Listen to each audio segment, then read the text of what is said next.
أعوذ بالله من الشيطان الرجيم. بسم الله الرحمن الرحيم. فلا أقسم بما تبصرون وما لا تبصرون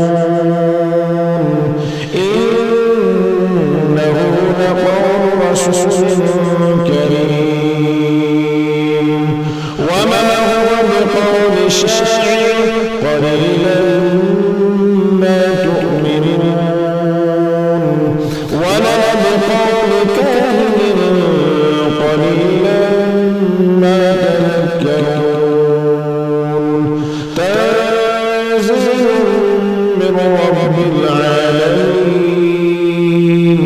ولو تقول علينا بعض الأقاويل لأخذنا منه باليمين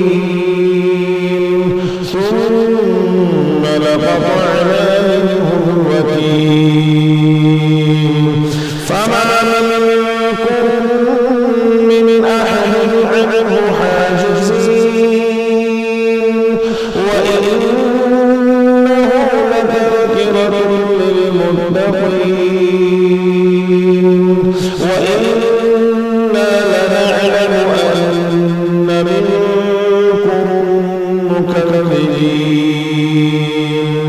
وإنه لحسرة على الكافرين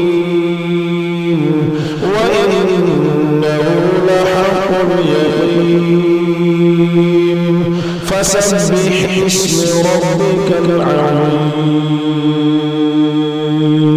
صدق الله